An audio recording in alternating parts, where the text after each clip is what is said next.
तर बीडच्या या मोर्चामध्ये भाजप आमदार सुरेश धस यांनी मुंडे भावा बहिणीवर जोरदार टीका केली आहे। धनुभाऊंचं घर वर आहे, पंकुताईंचं घर खाली आहे।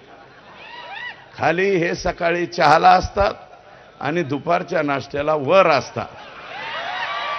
आणि धनुभाऊ पंकुताई धनुभाईंनी तुमचं सगळंच काढून घेतलेलं तुम्हाला मिळच नाही लागून। सगळे झंटा फंटा आइटम उधर है आणि हा सगळा झंटा फंटा आइटम कोण सांभाळित होता? आका।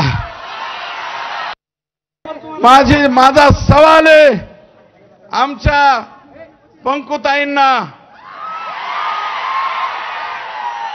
पंकुताई मला सवाल आहे तुमचा।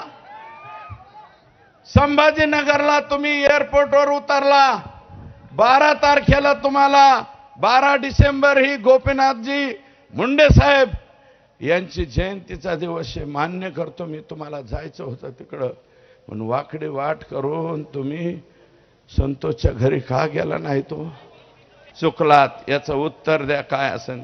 देऊ वाटलं तर द्या, नाही तर अपेक्षा मी नाहीच भेटायला आला तर अपेक्षा काय तुमच्याकडून? किमान तुमच्याकडून अपेक्षा होती।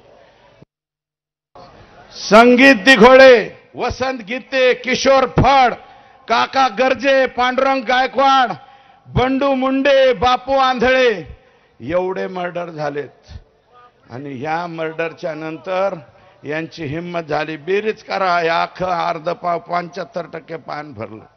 आणि वैशिष्ट्य असे, खून करणारे बी ह्यांच्याच घरी पाणी भरतेत आणि ज्यांचं गेले ते बी ह्यांच्याच घरी पाणी भरतेत। हा नवीन परळीचा पॅटर्न पोराव तुम्ही शिकून घ्या। आणि हा पॅटर्न याची व्याप्ती वाढत गेली म्हणून हे संतोष देशमुखांच्या पर्यंत आले। तर